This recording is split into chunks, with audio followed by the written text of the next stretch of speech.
Los impuestos.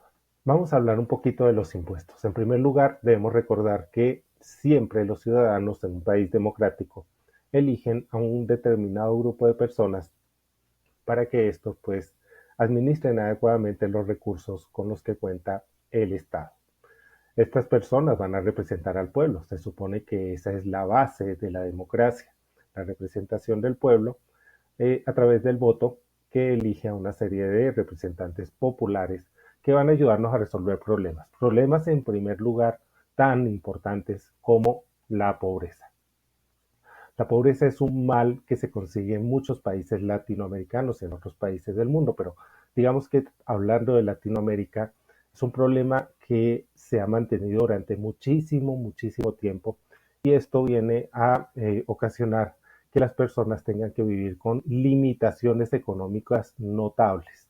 No solamente esto, sino que esa pobreza trae al mismo tiempo una serie de problemas que van desde la delincuencia hasta la mortalidad infantil, la violencia doméstica y otra serie de problemas que se supone que deben ser enfrentados por el Estado.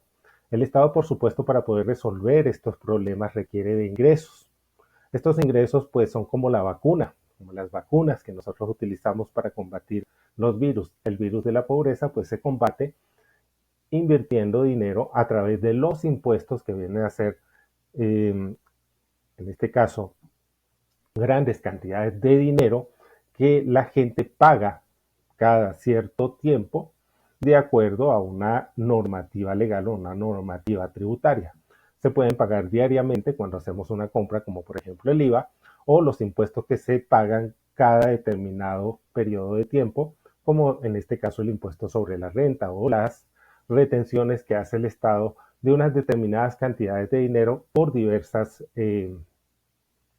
razones. Impuesto por tener un vehículo, impuesto por tener una casa, impuesto por haber recibido, en este caso, una herencia. Y es así como cada cierto tiempo, todos los días, en todo momento, el Estado está recibiendo cantidades ingentes de dinero, millones y millones de pesos. Es así como nosotros vemos como este dinero entra a las arcas del Estado, pero los problemas continúan, sigue ingresando dinero, pero los problemas no cesan, se mantienen, en este caso, porque gran parte del dinero se va a gasto público, es decir, a los bolsillos de los funcionarios del Estado. En este caso, a mayor cantidad de dinero, pues más dinero va a caer en manos, en este caso, de los que mantienen los privilegios de poder. Mientras tanto, la pobreza continúa. No hay una solución real para este problema desde el punto de vista de los cimientos que mantienen a las personas viviendo en situación de pobreza extrema, llevando muchas veces a las personas a la indigencia o a buscar alternativas más allá del trabajo formal para obtener algún tipo de ingreso. Entonces vemos que no se resuelven los problemas, las personas siguen teniendo dificultades, estas dificultades se agravan, la pobreza aumenta, los impuestos aumentan supuestamente para resolver el problema y llegamos a un círculo vicioso donde al final descubrimos que gran parte de ese dinero se pierde. Se pierde porque las inescrupulosas manos del Estado, en este caso de los políticos, se apropian del dinero para poder satisfacer sus necesidades inmediatas, olvidándose realmente de su función, que es administrar adecuadamente los recursos para resolver los problemas de la población. Y así volvemos otra vez a las campañas electorales donde se nos hacen promesas y más promesas, entre ellas, por supuesto, disminuir los impuestos, aumentarle los impuestos a los más ricos, eh, resolver los problemas milagrosamente del Estado. Todo esto para qué? Para que al final las personas nuevamente acudan a votar y veamos que no se ha resuelto absolutamente nada y que volvemos a caer en el mismo ciclo de la pobreza, de la miseria, de la corrupción. Todo esto porque no hemos entendido que debemos buscar un Estado eficiente, un Estado efectivo, un Estado donde los privilegios se acaben y donde realmente los ciudadanos tengan la palabra. Un Estado reducido y eficiente.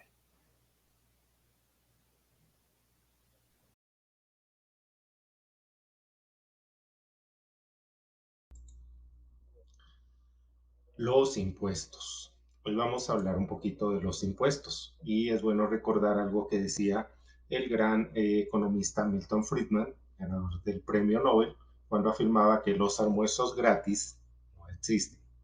Es muy importante que tengamos claro que el impuesto o el tributo es básicamente un cobro que nos hace el Estado de manera coercitiva, no lo hacemos de manera voluntaria. Si los impuestos se tuvieran que pagar de manera voluntaria, créanme que muy pocos pagarían esos impuestos porque saben muy bien que el destino que ellos tienen no es precisamente aquel que nos hacen creer los políticos que van a tener estos recursos que se le entregan al Estado, pero créanme pues que en este caso si fueran voluntarios sería muy difícil que la gente accediera a entregarle dinero a personas que lo van a utilizar de una manera inadecuada en muchos casos. Pues bien, los impuestos son un tributo, son un cobro que de manera coercitiva nuevamente nos hace a nosotros el Estado, sea de manera directa o de manera indirecta, sea que lo paguemos nosotros a través de una declaración que hacemos, que es una declaración que se hace ante los órganos tributarios del Estado, o cuando nosotros compramos o adquirimos algo y la empresa que recibe nuestro dinero adicional nos va a cobrar un determinado porcentaje y ese porcentaje de dinero se lo hace llegar al Estado. Por ejemplo, cuando nosotros compramos algo y nos cobran lo que llaman el impuesto al valor agregado. Pues bien, lo importante aquí es entender que nada es gratis. Todo lo que usted recibe, que el Estado dice que es gratis, no lo es.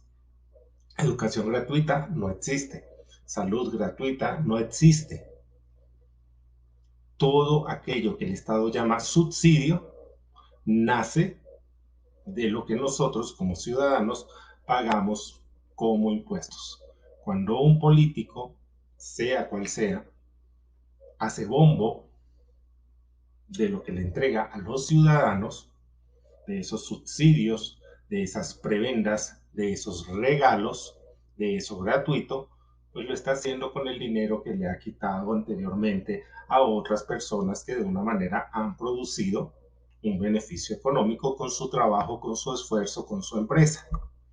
Entonces, siempre que nos digan, es que la educación es gratuita, hay que tratar de explicarle a esos jóvenes que hablan de educación gratuita que el maestro o el profesor cobran un salario, que la persona que se encarga de dirigir el colegio, sea bien o sea mal, cobra un salario, que las personas que se encargan de los servicios generales, de la limpieza, del mantenimiento de ese colegio, cobran un salario, que ese colegio o esa universidad consumen servicios de electricidad, de acueducto, de gas, ¿sí? Para las áreas de cocina y de otros servicios fundamentales como por ejemplo el pago del servicio de internet, pues eso no es gratuito, eso lo tienen que pagar. ¿Quién lo paga? Lo paga el ciudadano. ¿Cómo lo hace? Poniendo por intermediario al Estado. Por eso cuando uno escucha a estos jóvenes salir a las calles gritando, salud gratuita, educación gratuita, todo gratuito, subsidios, transporte gratuito, hay que tratar de decirles, aunque no sean capaces de entenderlo o que no quieran entenderlo o que se cierren para entenderlo, que no hay nada gratis. Los almuerzos gratis no existen, lo decía Milton Friedman. Es importante que nosotros tengamos claro que a nosotros nos cobran unos impuestos. Lo establecía muy bien Thomas Sowell cuando decía que el gobierno no pide que pagues impuestos, te lo ordena. La diferencia es fundamental. Es la diferencia entre hacer el amor y ser violado. La agencia tributaria no te pide que hagas nada, sino que confisca tu patrimonio y te mete en la cárcel si no pagas. Eso lo decía Thomas Sowell, uno de los teóricos económicos más destacados del liberalismo. Entonces, que nos quede claro, nada es gratis, todo lo pagamos. Esa educación gratuita, esa universidad gratis, ese colegio gratuito, esa salud subsidiada por el Estado y por los contribuyentes, tiene de una u otra forma que generar costos y gastos, y esos costos y esos gastos se asumen desde el Estado con el dinero que los ciudadanos pagamos en impuestos. Entonces, quitémonos un poquito de la cabeza esa absurda idea de que hay algo gratis. No hay nada gratis en la vida, a excepción de elementos emocionales que muchas veces nosotros debemos dejar de lado desde el punto de vista económico. Pero el resto del componente material de la vida de nosotros como ciudadanos, como personas, como habitantes del planeta, pues tiene un costo económico. Entonces vamos a quitarnos un poquito de la cabeza ese famoso mito de la gratuidad de las cosas. Todo tiene un costo económico, todo debe ser pagado. La diferencia es que la paguemos esta educación directamente o que nosotros a través de los impuestos le paguemos la educación a mucho descriteriado que anda por ahí pegando cuatro gritos, destrozando los bienes públicos y siguiendo siempre con la misma idea de la izquierda de que todo es gratis, de que el Estado es el mayor proveedor de bienes y que el Estado pues nos va a dar todo sin necesidad de que nosotros paguemos directamente, porque al final hasta esos jóvenes descriteriados que andan destrozando medio planeta terminan comprándose su Coca-Cola y terminan pagando el impuesto del IVA, con el que de una manera interesante terminan pagándose su propio estudio. Entonces, nada es gratis, los impuestos son coercitivos y el detalle es hasta qué punto nosotros deberíamos estar dispuestos a pagar impuestos a un Estado incompetente, ineficaz, ineficiente y no buscar alternativas distintas para que las cosas funcionen bien. Puede que sea necesario un Estado, pero siempre un Estado reducido y no un Estado que tengamos que mantener con nuestro dinero, con nuestro trabajo, con nuestros impuestos. Un Estado que no es capaz de hacer las cosas bien y que, por el contrario, se convierte en un gran paquidermo burocrático inútil que lo que hace es consumir de manera voraz los recursos que le cobran a los ciudadanos a través de los impuestos. Gracias.